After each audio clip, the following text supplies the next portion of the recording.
en tout cas ba horizon ozo fongwama ekangama te continuer lisusu ko fongwama ti ba album ko bima tous les deux albums to sentir vraiment que maramoto banda koloba est touché et ça na ba artiste msu ba bimisa ba disque mais qui tala ba concert na bango il fait pas de plein ba concert na ba renommé ba yakata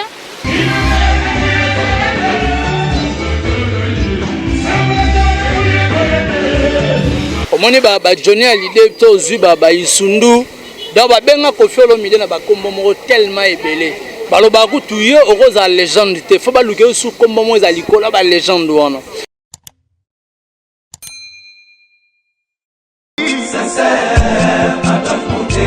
Claude Lukebakweno Claude Lukebakweno.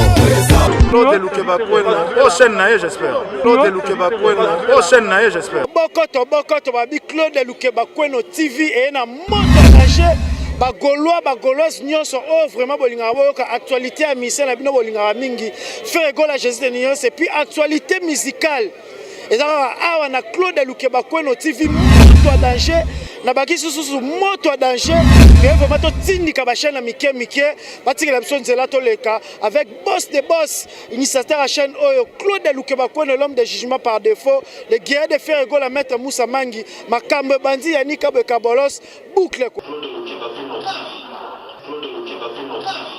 Magauzi yo ado senga na bino bosa abonné massivement na site oyo Claude Lukebakweno jugement par défaut oyo Magauzi azo koloba yeyo awa ya nenga dessin animé na ngosigo donc abonnez-vous massivement soki bolingi pena loba la grand prêtre Marie-Paul s'abonnez-vous. Vous êtes 2 milliers de personnes à nous suivre à ce moment partout dans le monde. Salut et bienvenue sur Claude Lukebakweno TV, une autre façon d'informer et de communiquer au nom de toute l'équipe, au nom de tous les journalistes. Vraiment, j'aimerais bien qu'avant Sengana JM Jérémy Makiese, parce que tout au long de cette émission, je ne serai pas seul, je serai avec Héritier Iboula, donc Moko Ebapanzi Sango, un confrère d'estime. Je pense bien que Naye Toromeka Mouamoukié de parler de tout ce qui est de la culture de mon pays, la culture musicale, de parler de la musique dans toutes ses formes et dans toutes ses facettes.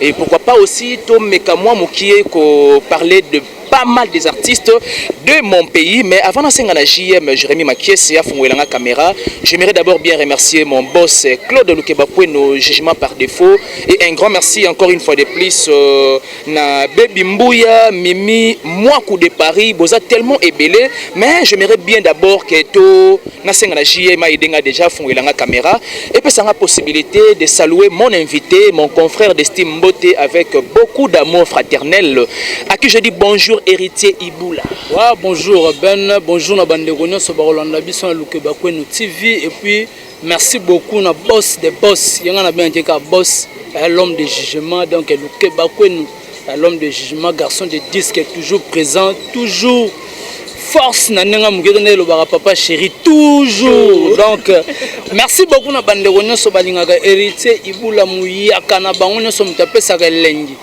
Babi Moutandi Marekolo na eda muyaka 100% Héritier Iboula après job poster ezalakande Richard Mwini bakoko aux États-Unis pourquoi pas acteur Regain sans père l'homme vrai là directement je dis merci beaucoup à Rite la cadette maman ya mene pourquoi pas na motema ya job fils nzungu ya mene donc bandeko tout ba Hollanda biso Rite social la cadette maman amène pourquoi pas Luda Christou l'aspect physique l'aspect des États-Unis je te salue motema ya Ariana la chocoline la douce apesi bango tout bambote bandeko tout balingaka Héritier Iboula Adrisha motomètre bebazibe ba mon vieux mutaza na mbongo na na makofi na ye moninga ya kakato mandala Pas un bon, on n'est pas dans la première dépense. Après la première dépense, il y a un problème de dépense. Il y a un pas de problème. Donc, tous on a bien pas question à eux, pas réponse.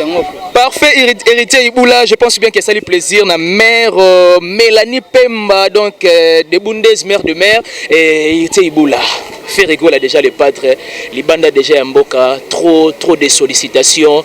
Est-ce que vous avez d'abord un mot à dire na visite na Rwanda? Bon, Ferrego là par rapport à Rwanda, ils ont une invitation. Mais biso to eba ke Ferrego là kolonga to eba ke Zanzibar, Dubaï. Maintenant on a su visite na Rwanda, ils ont une sollicitation quoi, ils sont artistes.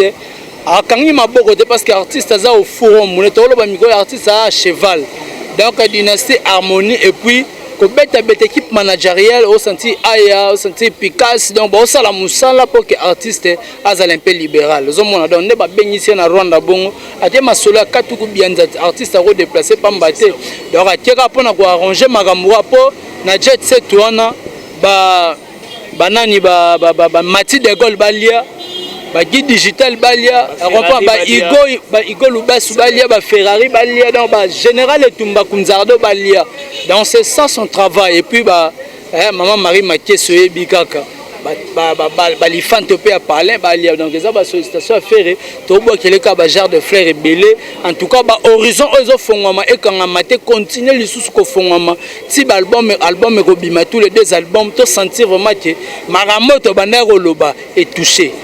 Lelo kando choloba wana c'est-à-dire marambo banda ikoloba lelo est touché et pénétré bango et on te montre que vraiment application et ça vraiment au rendez-vous. Jet set ko banda bureau ya awa wana bureau ya libanda to mona que harmoniser makasi hein harmonie c'est-à-dire collaboration notre terme. Voilà donc c'est ça donc il faut harmonie et zalomoni bureau ya Kinshasa na bureau ya Poto mutao chapeauter za na milezara emo ferigola.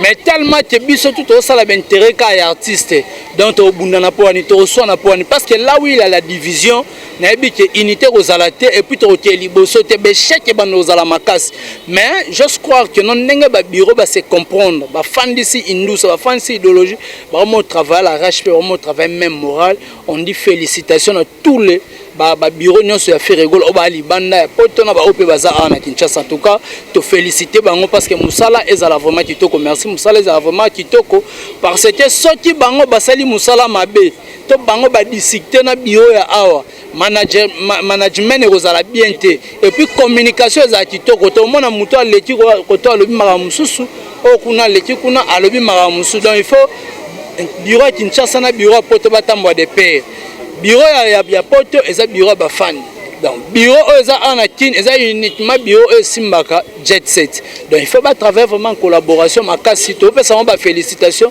ba continuer le sous ko bosser makasi. Est-ce que vous avez un mot à dire par rapport il y a savoir il y a Koffi Olomide et puis na trophée wana ça se mérite je pense. Ouais pour Koffi Olomide ça mérite pourquoi parce que Koffi Olomide c'est une légende. Quand on parle de notre musique on voit des Koffi Olomide. Au moni ba Johnny Hallyday to zuba ba Isundu da ba benga Koffi Olomide na ba kombo mo tellement ebelé baloba kutuye okoza légende te faut ba luke su kombo mo za likola ba légende wana ma na romona organisation Apaward en tout cas eza première fois na bona Kinshasa mais ba raté ba échoué makasi ba échoué la organisation okay. Parce que l'artiste comme l'artiste Koffi Olomide c'est-à-dire trophée wana na organisation au sens que ça ne rime pas de paix voilà donc et qui est vraiment de perte comme on a bandero mupanzi kuna mora simi bash wana simi bash atamo Koffi Olomide là c'est dénigrer la personne non. Et puis ba uti libana mboka soit disant ba uti libana mboka fait ba luka so ba mona ke ba ina mbongo ya atat na bia ba restaurant mikeza za na ngoboluki la place mo tellement ça ka uniquement pour na Koffi Olomide ça mina RTG semble-t-il mais oui c'est mina RTG c'est comme si pe 5000 banda ils ont la 4 RTG fait ba ça na ko na 4 plateau mais moi d'une part ça m'étonne en voyant quand même la grandeur et puis la moralité de Koffi Olomide il ne pouvait pas peut-être quoi accepter que organisation s'est passé qu'à Libanda bongo bon au moins ba bilo mususu fo oyeba au moins ba trophée o bimana mboka na biso ba trophée yara o et senga pe ba condition belé peut-être bango ne ba yaki ba beti msumtanga zo charge ya salle de organisation nous a peut être artiste même ce komi bongo te mpe bani ba to salon ka ndenge makamongo komi ya ba salon ne ba makamongo komi mais ko landela pona nga je pas aimé pourquoi parce que na personnalité à Koffi Olomide en tout cas et mérité makamona et mérité quitter parce que trophée ton Mbappé sango ezarana benvité faut bazala et puis presse ta ba pesa mutu trophée faut la communiquer mais bino bo bengani ka groupe bo benga mo groupe à 5 personnes mo ezara bilo moyen to lo bakena il faut faire des professionnalisme parce qu'on passe au professionnalisme mais ça tezo simbate le temps to lo bate ba ivoirien le ba timbeli makamba média batimbeli basimposer batimbeli makamba TV donc babraquer ba torche nde biso lo ba place au mulile ezalaki na makamba TV bango bayina ba torche bazo clairer mais pourquoi pas biso mais biso tolingaka bato ba organiser lomo biso okembango so bato ba organiser lomo ba inviter biso ke Cameroun to sepeli biso lingaka ke sa ba visite na bamboka bato mais biso tolingaka te bato ba sa ba visite na mboka na biso lelo tozalaki na mwana mboka kenda voilà mwana mboka ezalaki organisation voilà ezalaki mwana mboka oyo ezalaki trophée moi ezalaki trophée de l'excellence oyo bato ebele bazongo ezalaki trophée moko donc mutu so ningo zongo faut mériter ozo comprendre na mayele bapolème mokeni mutu faut mériter yemaka kokopie ya kokopere te oyo komaka oyo te lesa biso mpo tobimisa yo non ozo comprendre yango soko tosenga nini na bato baorganisaka babiloko parce que Tony Koko aza parmi ya baorganisateur bazala na bango kuna metante bandeko bakoya fa baluka ata sale moko ata na Kasavubu awa basale eza nango awa so bakokai na ville tata na Kasavubu mais ningo osala en plaire obie batie na zoo na jardin botanique plutôt mais oui ata libandaka ya jardin ningo opesa image ya bien bacheka ba poteur ba paysage ningo sabe bache bâche et puis ba bâche wana le roi bâche chaîne na biso Héritier Iboula, je pense pas qu'on évolue tellement bien. On dit félicitations à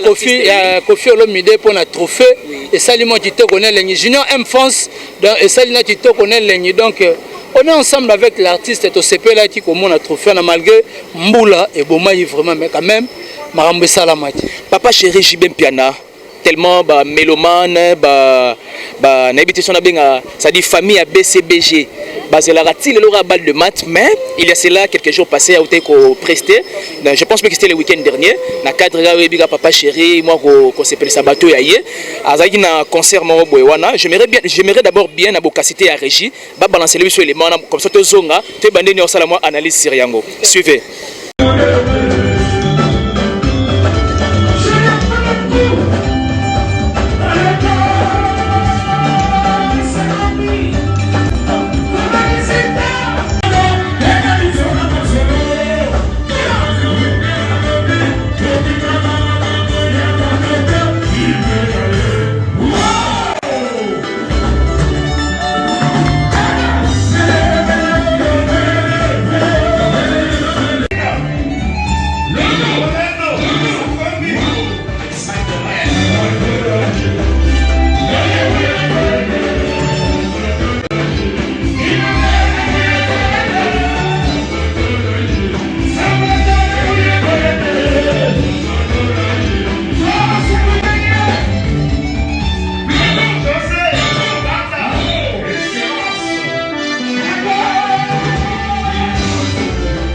Merci beaucoup, là je pense bien que ça lui plaisir na mon vieux à m'aider ma ville le conseiller de Jack Hinton à l'étoile du berger et ça lui tellement plaisir na mère Ale qui aspara Lindambi depuis les États-Unis la noblesse oblige Mavembo héritier Iboula moyaka na bango nde momi lo bara toujours wana moyaka na bango nde momi lo bara toujours en tout cas ça l'a bien et ça l'a bien c'est-à-dire on reconnaître oyo zali et belé ba reconnaître 100% dans 50 côté mère côté papa donc 100% moyaka ye charge donc autant là on m'a dit papa chéri tout d'abord na ba concert au papa chéri betara nga lo ba elo moro papa chéri il garde toujours sa succès donc si ma succès na maboko donc ba te belé ba succès bunga mais papa chéri a toujours na succès na et puis de deux tu comprends papa chéri ba concert azo robeta so pe ba ba la balle de match bazela maintenant le belo mon papa chéri ba rolembana papa chéri disparition il y avait beaucoup ça fait 5 ans déjà papa chéri on peut imaginer voilà panzana matanga te alobi yango mais so ayo panzana 5 ans ça montre que abungisa mutu mo ozaki utile dans la carte ya vie na mais si aujourd'hui ba bazela balle de match papa na ba concert ba plein yo salama ba binande on dirait baptisé c'est-à-dire on dirait artiste na biso baptisé na bango papa chéri kana ba concert le rôle disque et bima nango susté tika to baptisé na ba concert ezana ba artiste msu ba bimisa ba disque mais tu tala ba concert na bango il fait pas de plein ba concert na ba renommé ba yakata on se comprend abeti 10 ans sans album mais abeta ba concert ezo simba Au moins, il de père na Ferregola. Ferregola 4 ans sans album. Moi, au moins, il y a un concert et Simbi. Et puis, on a un concert risqué. On a un concert matinée. En parlant de cette expression, c'est quoi surtout secret na bango? Que parfois, vous êtes belé sans disque, mais combien même faut prester des concerts, tu vas sentir qu'il y a du lourd. Baza ba chanteur, ba bon chanteur. Au moins, bateau ba mourir musique, balinga bateau ba yembaka, bateau ba na voix. Et à tes musiciens, nous soyons na concert boy. Toye bate, oye mani, nzembo mora yembi na studio mayebo en live boy, aromo bungango. Aromo ko sao tala boy, mais comment on a fait rigoler, comment on a joué bien piano, ba artiste o ba yebi o bazali. Et puis ba rasir na bango, bango zate que biso tozalaka boy, biso tolengela ba fan, ba lengela ba fan mais ce peut ba fan ba beti ma be fo lobela ba, fo talisa bango. Ozomona, mais ce Rolanda papa chéri, lelo azo sepelisa batu. Parce qu'il y a papa chéri. Il y a le bar place nyonso au musique au memae à Rokende. Il y a un monaki à part Robeta concert ou tu Robeta. Ton monaki week-end passé, week-end coulé plutôt à Beta qui n'a ba NASA, n'a ba Keblak, n'a millionnaire. Et ça a été du lourd. Mais bah te baba non le bagage faire égole à Beta n'a ba boîte. Si je ben bien na Beta on a écrit problème. Écrit problème. Mais si c'est faire égole, les gens viennent à la télé pour faire la na rolo bani ba yé pour na robalo la maloba. On a fait un concert à la boîte, un concert mon nombre est limité. Mais yo, qui n'est pas un concert à boîte, ça la plein. Et puis que chez Temba n'a pas mis la rabat. Chez Temba n'a pas mis la rabat. Mais pas de mon angle de placement mouké, mais la place à mon nez. Bisous de côté chez Temba, votre premier boy. Massa Morabi, mais bon, les amis, c'était Etonda. Calabano, un grand libolo. Etonda. Nabi Mabaro et Etonda. Et absolument, à 18h, l'artiste n'a pas encore monté plein. Au Tali, on va mettre ça, bouteille, champagne, whisky, puis bière. Bière, va noter comme un licolo. On se comprend. Donc, Toro Chap, que Ferregola, Batu, comprendra eux, ils ont Ferregola. Il y a un moment qui toujours à garder au rang. Il y a un moment papa chéri, toujours à au top. Papa chéri toujours à ça présent. Papa chéri toujours à là qui s'abattu de quoi il est capable. Sans album, mais on continue à rebêter. Donc et ça là qui te comme on est banaza na podium na papa chéri. Ça il est comme mungongo. On est basuka qui bino batolo bako international. On est basuka qui kola que musique ba kolo na ngobaza. O baka déplique le baka musique. To betande musique donc c'est un peu ça. Merci beaucoup, je pense bien que et ça a tellement gauloise, gladiateur, mélomane, il y a bonne musique et ça a tellement plaisir. Héritier Iboula, tout le monde a bien affilé, autokoloba na ba média. Alors avant nana pesa position a été la musique à Congo, azwa non identité mais disque ne ocho bimasiko yo positionnement a bien simplement pour se positionner ce qu'on a ndole à Congo. Est-ce que vous avez un regard par rapport à la langage abina filewana et puis na opiste ne ocho bima déjà il y a cela quelques jours passés. Bon, na habité par rapport à la langage na outi koloba pour na ngane soit se tromper mon mouké. Par rapport à dire na emoko. Comment ça? Pour alobia se positionner mais moi Narotala regarde musical, Aza déjà positionné. Parce que c'est pas mince à faire. Comme on a artiste, le rôle a bien affilé, qu'on n'a pas fabriqué ce qu'on y a, qu'on s'imposait directement, qu'on bête dans les différents bars. Mais ailleurs, le se positionné, il sait pourquoi, il a aussi ses raisons. Ses raisons, soit se positionné, il était à Robert et la village chez Tembata, ça la plainte. Ça montre qu'il a déjà positionné. C'est peut-être à ça sire n'a été. Peut-être par rapport à la vision, il y a une la marque. La vision, mon la marque, mon attend Zembo et Bimi. Elle est dit non, banana simbi touchite. Elle est dit Zembo n'a pas mousso à bêta liboso anini. Zembo zaranini. Nzemona liboso bolingo nanga bon moi embela moi sinae. OK, je vois. Mauvais choix meilleur choix. Nzemona wana eleki nzembo bimite nzembo wana eleki yangote. Eleki wana musika et puis la chanson est le plus capté au batu bayeba que ça yango. Et puis bana moto bana ko beta yango. L'artiste a se positionné il a se positionné il a temps oyo to na corona mais azo beta et puis l'artiste au bana moto ba betaka plus ezalaki bina filé et puis basalaki promotion ya makasi les seuls artistes au bana moto ba komeka kobeta o lelo batebele ba komeka kobeta ba projection po bana moto bozo disque bo pesaka pe bana ba moto ba yokaka osomona mais bana moto ba si je comprends bien initiative wana ya pa na ye mais bina filé au moins était bina filé abwaka ba DJ nyonso oya makasi pona nini à valoriser bango po DJ moso afandi afina betaka bina filé na kaka libanga na ngai donc à se positionner déjà yebaki calcul na bande koya calibre na préparer o atiraki kitoko alongola maloba wana alongola négativité donc aza déjà positionné ezana ba artiste mususu mamusuku na uta koyoka lobby apesaki titre album na ya po lobby o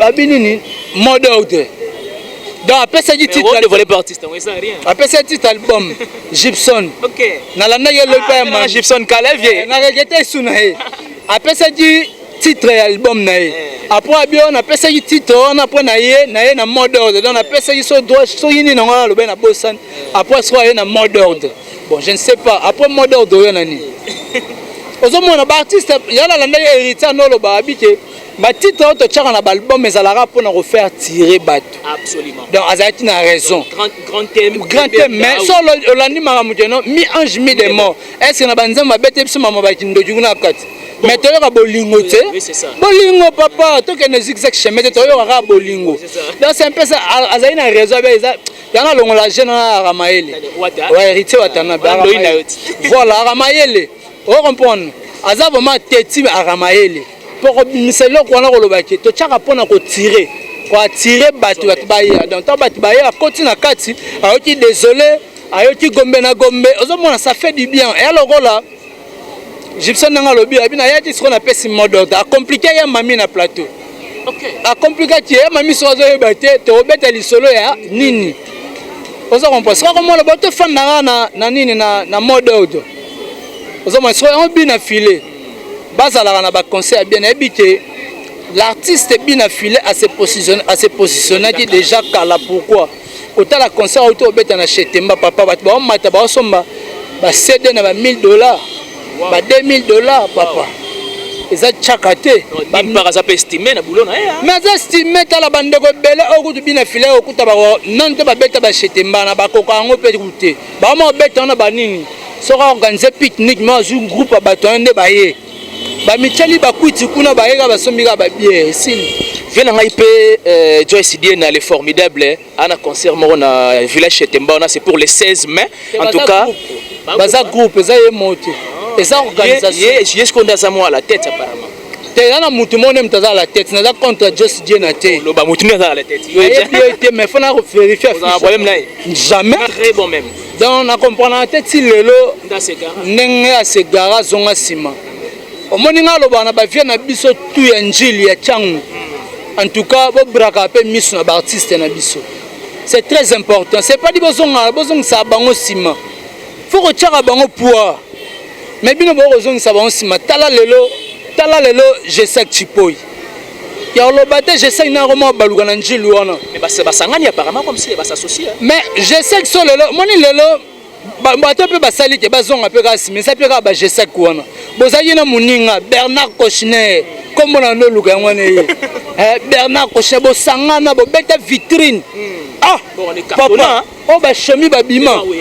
andeko na générique wana chemi na pointe je sais na pointe mais faut yo ka vitrine mais sur tala le je sais ka au moins je sais un mois beti tout pas mange mukonza badawa afandi wana moi makasi Nicolas ko mingi ba sangana Joyce mais so nga so just ozonisa ba so bazonga ni bon ngana mona ngo singa famille metala écart auto sali to se positionner déjà bien so di bazalaka même esprit mbala minto to beta masolo musunde wonanga batako yembela bana bango belé ba drisha motomètre ba 3 L magique loti selon il faut tenda mais c'est négligent nzembo bi makala mingi te pas fabricage batako yembela bazali tu comprends Joyce Diena en tout cas très bon chanteur, courage. En tout cas, Tchara Maboko, Tchara Esprit. Nous avons un jour Moussuna Inde 3. Nous avons une émission à Charlie Prince. Nous sentons vraiment que l'artiste azana eloko wana potentiellement azali mais eplace amona okoka te abeta baporte bafere egola bazana fere egola na label akolemba ta ote pa fere baproduire yo so mpe sengi featuring bosali masolo kokanga maboko te préparer featuring mo bena wata esala bien. Là, moi, je tiens à les dévoiler comme ça. Parce que moi, j'étais là présent. Et ça l'a bien. Mais l'artiste ça la featuring n'importe où tombe la banine. Bah qui s'est raté. Voilà dans l'essence. Merci beaucoup héritier Mouyakana Bango. Je pense bien que lentement ici vraiment nous attendons au terme de cette interaction. N'a évité mot de la fin et puis on a question magique mo boyelinga pendant que o do bawana. Et yakaka aye mananko héritier. Comment expliquer les lots au monde qui artiste est belé bah comme tout le temps pressé ngapena kende na comme leader. Mais aucun de boye au monde était au sentira que t'es poids wana ya leadership ezate et puis boteka art comme il faut te. Basi na ba mécène au ba ko sarabat. Moi je te dis basi na ba mécène. Ta femme peut te dire que non, on est capable, on est bon chanteur, t'as un gang ça public. Les réponses nous est direct. Mais oui. T'as un gang ça rabatu. Tant que pour t'aller au braté mi sobi oh. Nanga gang ça, son oye ma batu gang mais sope na keo ça la bien. OK, au bénéfice na mo fait na c'est courage. Vas-y. Tu reviens on habite au choma boko. Tant ka longwe. Viens wana ba ko choma boko. A tourner le deux temps au benga bo kanyi téléphone. Et comme ngamna azu $100 na passe on nem ta yem ta zora charger sur longwa. Azu moi 200 pesos. Tant a peso 200 bongo. Abetche sur karas. Autant o tikali yo moko entre be preuve. Au monde a souté au sandeni au bundano mono kokité au monde qu'on a zonga ta orchestre na luko orchestre moko ce n'est pas le moment d'être un artiste les antisa kate moi bandeko ba na new style héritier bandeko ba zaiti pas héritier ba longwa new style moi j'étais avec cet orchestre là na bandeko zana bango à tout moment je voyais les difficultés au bandeko mona et pourtant ba te voyage tant ba Angola au moni Charlie Pakalingomba abiba wata ba mona ka passer comprendre alobi yango pona nini atali te biso no mona ka musique bo auto batindele moi 200 batini moi 300 yango na musique OK yango na te musique 1 l'artiste il faut pour osana bien hôtel la poche mutu te faut miteka soyo miteka na yeke ba artiste nso ba kana di mal ote poto artiste nso zo wela alingane ka congolaise mobo luka ta mwasi luka ta leti ya nani ya Yusufa luka ta leti ya Naza luka ta leti ya jeune moko boye ba iro le koko lingi et ça la diwau oko luka pe le ka gimsa mwasi comprendre absolument mais oui eza biloko koteka maintenant yon ngosala ola artiste dans na mwasi azala na ba azala mwasi ba bezité bizana mwasi azala actualité ta mwasi ayebanité parce que tout ça joue des rôles so azala mwasi azala ayebani asala mama makasi alors la kofi olomide parce que bango basala basi na bango moko basalié après fani ba faire basala basi na bango inoke basi nde basala non ozo mona so biso ba artiste be ba kolonga ba jeune leader alelo kolanda bango te banzembo ba yembela ba tebe ba zo ba 4000 ba 3000 ba mbonga malonga te so yebisanga zumbongo lo $3000 ozana ba musicien ba science studio faut ça la club yo yo kanga te mo vena yemboka apeso 4000 balles tango cha clip on mona te banzembo bimi abimisaka 4 clips la clip muso bimate omoni mutu lokola nani déplique pomba yo album stabilité très bel album stabilité banzembo kitoko mais kota siko totala ba clip bato ba kumisa nzembo kitoko mais promotion eza mukie pona nini mutako cha poa ezati mais ba manager a bien batté ba producteur a bien basati ba siko héritier ibula mais ça question que ba tout ba porte ba bête ba porte mais c'est ça ezaka te que bengi ka vie mo ba chopi après mo 1000 a chomo 500 yo na télévision et puis na mona zana ba album et même akani maboko fa na parler ça là ba différentes émissions biso ba internet tozala na biso tout moment benga chaîne o ça là des émissions mais ça o benga po bolo bi album na fier c'est ça to be bon balingaka so bezeza aye na télévision so bezeza te aroyate mais viens parler de ton album yoko le album na télévision moni omoni Koffi Olomide akotaka yango ça la force na télévision ya local naza na internet pe nazali nazo peser On ça la bafanti, tel le bafanti, mais si y a un bon moment. Oh. En tout cas, l'enterrement, nous attendons à la fin de cet échange. Je pense bien que ça fait plaisir à mon vieux Eddie Kimfuka de London et pourquoi pas aussi na maître Ted Bami, Yabatouya Mère Joël Beauté Numérique. Un grand merci na vieux Nangamoro Foster Kinto na le bien de Dieu, l'honorable. Mon vieux René Mania Motomoko hyper bien. Merci beaucoup encore une fois de plus à Dieu Kinto na Hérité Iboula. Mot de la fin et puis big remerciement surtout na ba fan na yo. Ça fera plaisir na ba abonné na biso. Voilà. Na bandeko nyonso balinga Hérité Iboula bomona Hérité Iboula na Clode Lukeba Kwenu TV. Abonnez-vous massivement. Bo s'abonner vraiment pour muyaka ne mutaroloba. Ba yaka nyonso balinga Hérité Iboula. Richard Mwini bakoko ya États-Unis bo s'abonner. Acteur Rigen sans père homme vrai bo s'abonner. En tout cas na osukisaka na Drisha moto maître Bebazi Beba. Chafouin omona yango moninga kakato mandala na kosukisa na boss de boss. Poso na boîte mo ba te belé pour ba comprendre mo ba faire en route. Donc na boîte ka na sukisi na ye moko boss de boss. Boss Lukeba Kwenu, l'homme de jugement, garçon de disque, moto a comprendre pe moto a yebi. Persto moto a respectera batu moto a yebi ko cha moto na place na ye. En tout cas félicitations na boss de boss Robert Kalamingte inane chaîne to repesara makam ne maramango ezala. En tout cas merci na yo na boss de boss Lukeba Kwenu donc boss abonné massivement. Ah merci beaucoup na caméraman na biso Jérémy Mathieu caméraman faut sentir longue jambe vraiment donc tenter aussi ti ba côté kuna.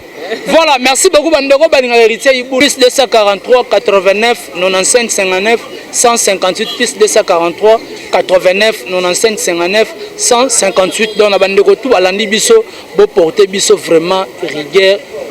Merci Noben. Merci beaucoup Hérité Iboula d'avoir répondu à mon invitation. Merci beaucoup aussi. Merci beaucoup, vous êtes tellement nombreux à nous suivre de partout. Merci de votre attention soutenue particulière. Merci de s'abonner sur Clode Lukeba Kwenu TV. Vraiment une autre façon d'informer, de communiquer avec votre humble serviteur Ben Mavembo, le positiviste. Merci de développer cette culture, de partager nos émissions, de liker, de suggérer, de critiquer, quand bien même il s'agit. Vraiment, vous partagez les bisous abondamment, vous partagez les bisous vraiment massivement, ça nous fait énormément plaisir. Quant à moi, je vous retrouve prochainement. Bye bye, merci beaucoup à toi JM, Jérémy Makiese. Ozaki na sima ya caméra et à la personne de Ben Mavembo, le positiviste. Bye bye.